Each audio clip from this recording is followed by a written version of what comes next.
Hello everyone, welcome to exam punch. आज के session में आप सभी का बहुत बहुत स्वागत है दोस्तों। आज हम लोग यहाँ पर एक कंप्लीट गाइडेंस वीडियोस के बारे में बात करने वाले हैं कि एनटीपीसी में आप अगर आप एनटीपीसी 2025 का एग्जाम दे रहे हैं तो वो कौन कौन सी डिटेल्स हैं, वो कौन कौन सी जानकारी है जो आपको पहले से पता होनी चाहिए।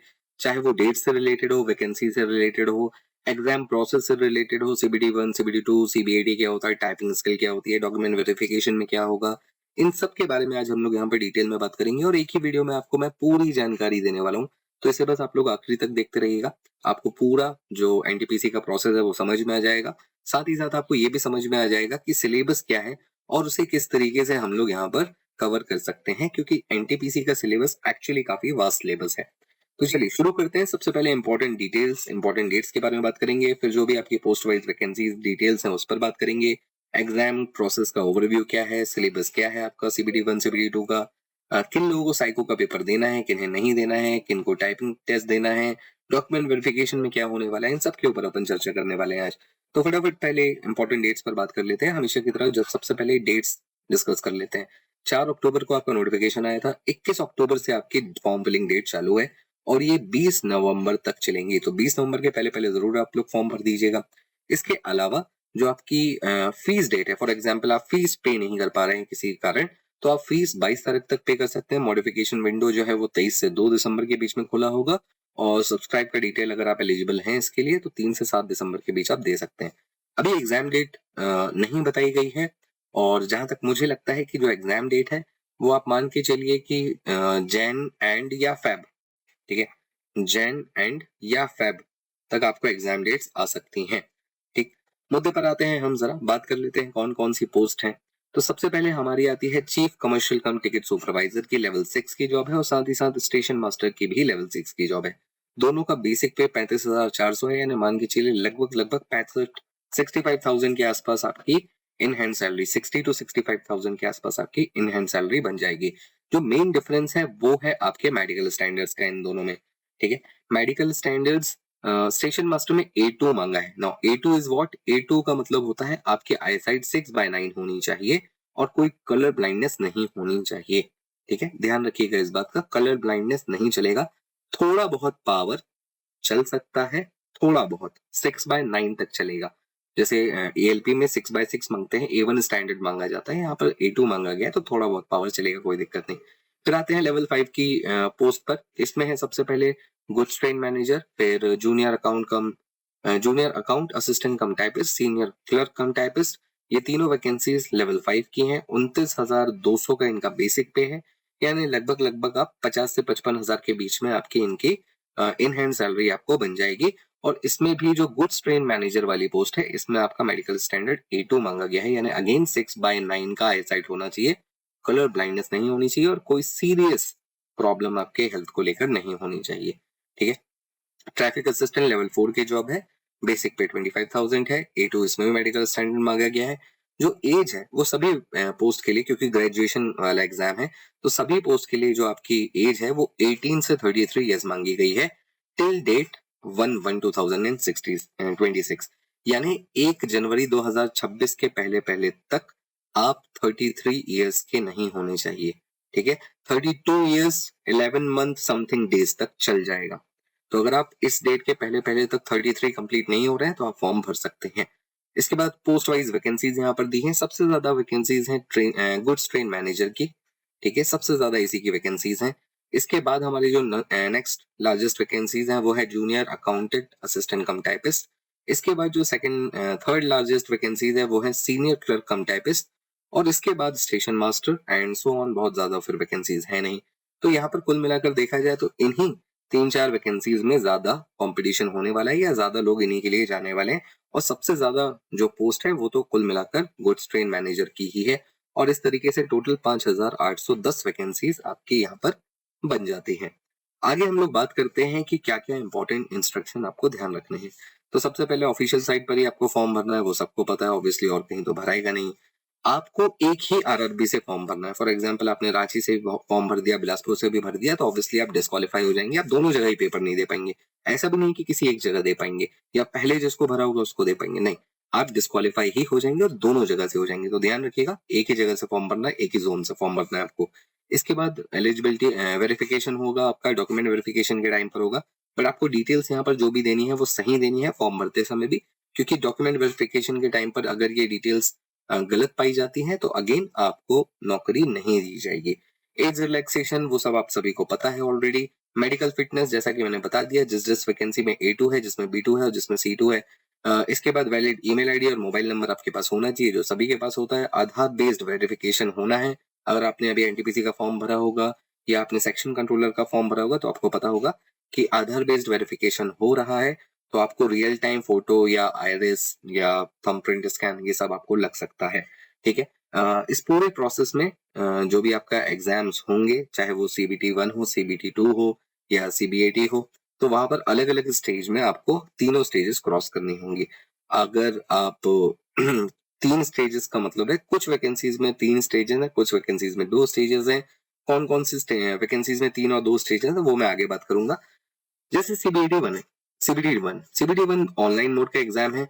मैथ्स के 30 क्वेश्चन होंगे, रीजनिंग के 30 क्वेश्चन होंगे और जीके जीएस के 40 क्वेश्चन होने वाले हैं। कुल मिलाकर 100 क्वेश्चन हो गए आपके पास, 90 मिनट्स आपके पास मिलेंगे। एक क्वेश्चन के लिए 1 नंबर, यानी 100 क्वेश्चन के 100 नंबर, और गलत करने पर आपको 1/3 नेगेटिव मार्किंग मिलेगा। तो सही करोगे तो 1 नंबर, गलत करोगे तो 0.33 या 1/3 माइनस होता जाएगा। पहला पेपर CBT 1 जो है ये स्क्रीनिंग है।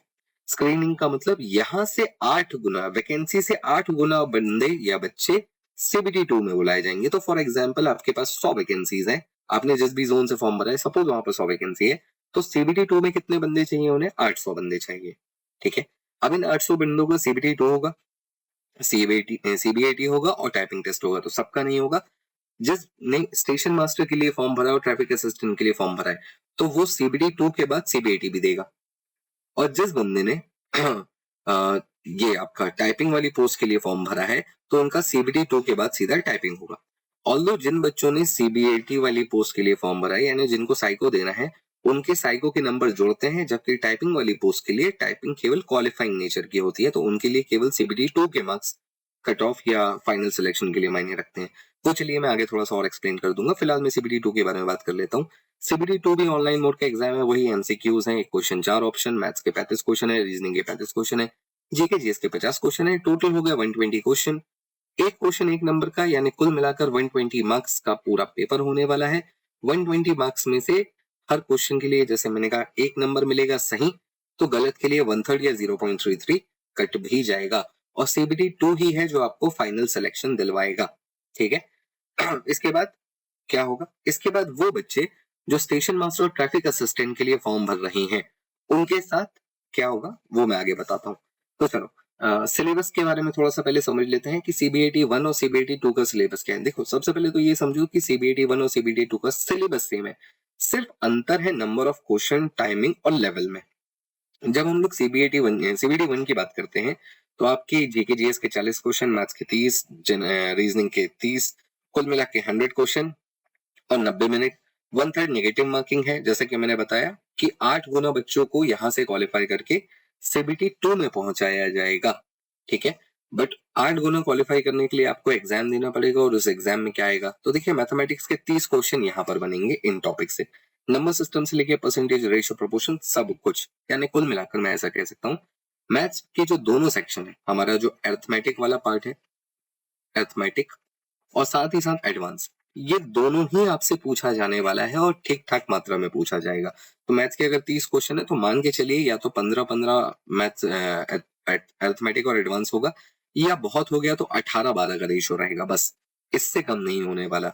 तो आपको एडवांस मैथ्स भी अच्छे से पढ़ना है, और क्योंकि एनटीपीसी का ग्रेजुएट लेवल का पेपर है तो क्वेश्चंस का लेवल यहाँ पर अच्छा होता है, तो इस बात का ध्यान रखिएगा आप लोग। ठीक है।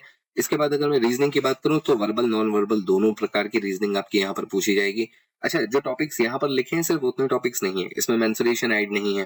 ठीक है। मेंसुरेशन ऐड नहीं है, पर वहां से क्वेश्चन आएगा। स्टैटिस्टिक्स लिखा हुआ है पर PNC नहीं लिखा है, परम्यूटेशन एंड कॉम्बिनेशन नहीं लिखा है, वहां से क्वेश्चन आएगा। प्रोबेबिलिटी नहीं लिखा है, वहां से क्वेश्चन आएगा। तो आपको कंप्लीट मैथ्स पढ़ना पड़ेगा, पूरा अरिथमेटिक एडवांस पूरा पढ़ना पड़ेगा, तब आपका मैथ्स का पूरा सेक्शन कवर हो पाएगा।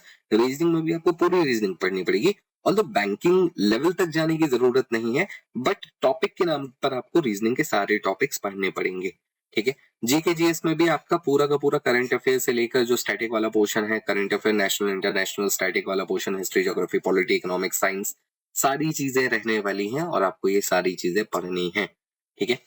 इसके बाद अगर मैं बात कर लेता हूँ सीबीटी 2 के बारे में, तो जैसा कि मैंने कहा कि सिलेबस सेम है, सीबीटी 2 का भी सिलेबस वही है, जो सीबीटी 1 का सिलेबस है वही सीबीटी 2 का सिलेबस है, तो यही सिलेबस एक्चुअली सीबीटी 2 का भी है। ठीक है, बस नंबर ऑफ क्वेश्चंस और लेवल ऑफ क्वेश्चन में फर्क पड़ जाएगा। सीबीटी 2 में 120 क्वेश्चन हो जाएंगे और टाइम आपके पास तब भी 90 मिनट या 1.5 घंटा ही रहने वाला है। यहाँ पर भी 1/3 की नेगेटिव मार्किंग होने वाली है और सीबीटी 2 ही है जो आपका फाइनल कट ऑफ डिसाइड करने वाला है।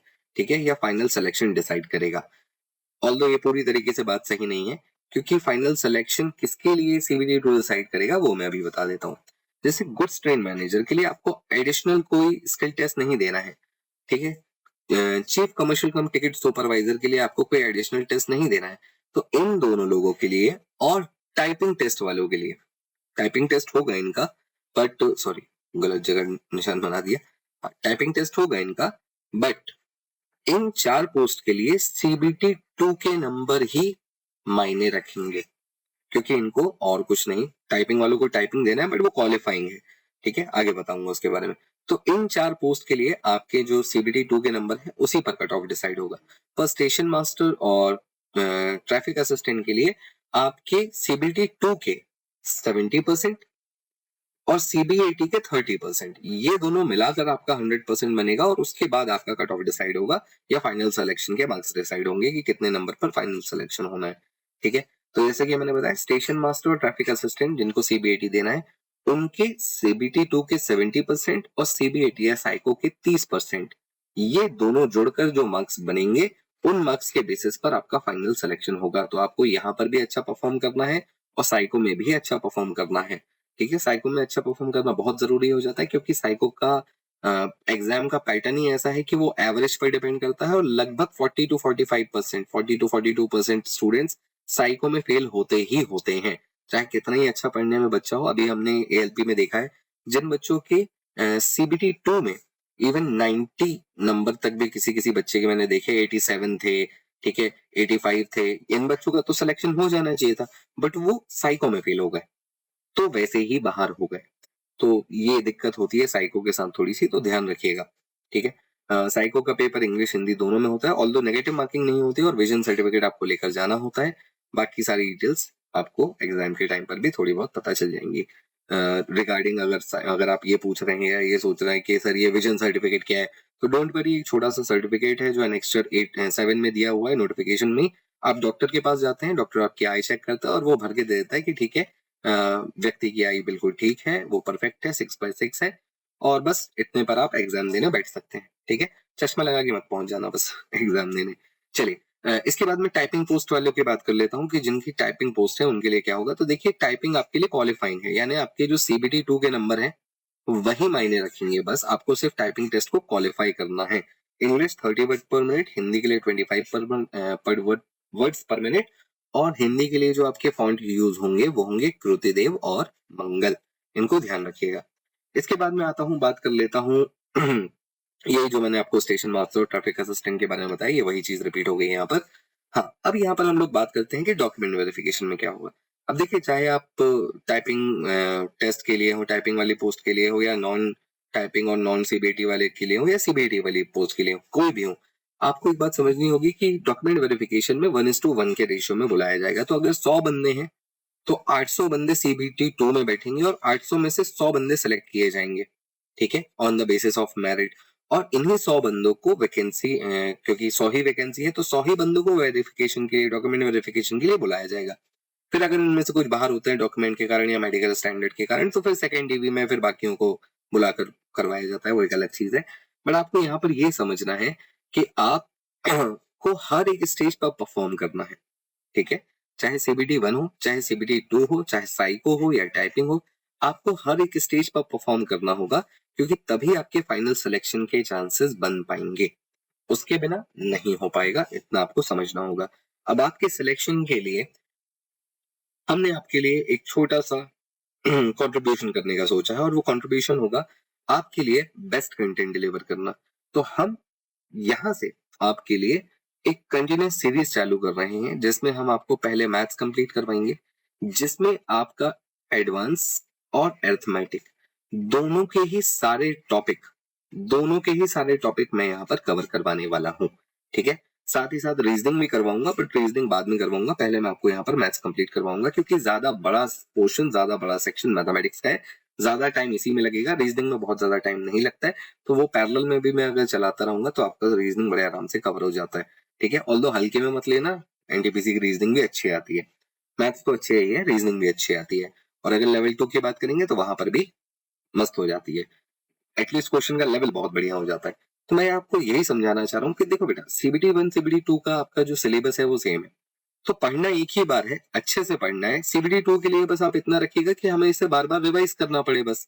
तो एक बार पढ़ो, अच्छे से पढ़ो, सीबीटी 1 के टाइम पर ही पढ़ लो अच्छे से, और ऐसा पढ़ लो कि सीबीटी 1 और सीबीटी 2 दोनों ही निकल जाए। ठीक है, सीबीटी 2 के लिए जो हमें टाइम मिलेगा उतने टाइम में हम इसको बार बार रिवाइज कर लेंगे, तो हमारी तैयारी और थोड़ी सी पक्की हो जाती है। तो हम यहाँ पर मैथ्स के लिए आपकी पूरी एक सीरीज लेकर आ रहे हैं। रीजनिंग की सीरीज हम लोग बीच बीच में लाते रहेंगे, रीजनिंग के लेक्चर्स हम लोग एक रिफ्रेशमेंट के तौर पर आपको देते रहेंगे, और साथ ही साथ हम आपको पैरेलल में जीके जीएस भी लेकर आ रहे हैं। तो अगर आपको ऐसा लगता है कि आपको इस सीरीज में कुछ स्पेशल इनपुट्स चाहिए, आप चाहते हैं कि पढ़ाने का तरीका थोड़ा सा ऐसा हो वैसा हो, या कई बार होता है कि जैसा आप पढ़ना चाहते हैं वैसा कहीं मिल नहीं रहा है, तो आप प्लीज मुझे कमेंट में जरूर बताइएगा आपकी क्या ओपिनियन है, आप किस तरीके से पढ़ना चाहते हैं, या आप अपनी तैयारी में किस तरीके की चीजें चाहते हैं। ऑल्दो जो मेरी तरफ से बेस्ट होगा वो तो मैं आपको दूंगा ही दूंगा, बट मैं आपके इनपुट्स भी चाहूंगा, तो नीचे आप कमेंट बॉक्स में जरूर बताइएगा आपके इनपुट्स कि आप किस तरीके से प्रिपरेशन करना चाहते हैं, कौन से सब्जेक्ट को आप पहले देखना चाहते हैं। ज्यादातर बच्चे मुझे लगता है कि मैथ्स को ही जाएंगे, बट बहुत सारे बच्चे शायद जीएस भी बोलेंगे, क्योंकि जीएस में नंबर ऑफ सब्जेक्ट्स ज्यादा है। ठीक है, तो अगर आप चाहेंगे तो मैं इसको पैरेलल में रन करवा दूंगा, या 1 बाय 1 रन करवाना है, कैसा आप चाहते हैं, तो वो मुझे जरूर कमेंट्स में बताइएगा, और आपके जो भी स्पेशल इनपुट्स हैं वो भी मुझे बताइएगा। और एनटीपीसी के जो भी पोस्ट प्रेफरेंस, अब आप में से बहुत सारे लोग बोल रहे होंगे कि सर आपने ये सब तो बता दिया, ये एग्जाम प्रोसेस है, ठीक है, बट फॉर्म अभी भर रहे हैं तो हम किस जोन से भरें, कौन सी वैकेंसीज को हम टारगेट करें, क्योंकि गुड्स ट्रेन मैनेजर की वैकेंसीज तो बहुत ज्यादा है, पर मुझे तो स्टेशन मास्टर बनना है, तो मैं किस जोन से भरूं। तो उसके लिए मैंने एक सेपरेट वीडियो बना रखा है।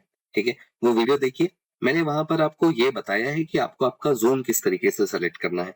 ठीक है, क्या आपकी पोस्ट प्रेफरेंस होगी, उस हिसाब से कौन से जोन आपको सेलेक्ट करने हैं, और जोन सेलेक्ट करने के बाद आपको किस तरीके से जो क्या बोलना चाहिए आपकी पोस्ट प्रेफरेंस है वो भरनी है। तो वो मैंने आपको एक डिटेल वीडियो बना रखा है, उसे भी जाकर देखिएगा चैनल पर जाकर, वहां पर आपको उस बारे में भी आइडिया मिल जाएगा, आपके थॉट्स क्लियर हो जाएंगे रिगार्डिंग पोस्ट और जोन। ठीक, तो चलिए मैं मिलता रहूंगा आपसे नेक्स्ट सेशन में। कमेंट करना मत भूलिएगा, मुझे बताइएगा जरूर आप क्या चाहते हैं और किस तरीके से पढ़ना चाहते हैं। तब तक कीप स्टडीइंग, थैंक यू।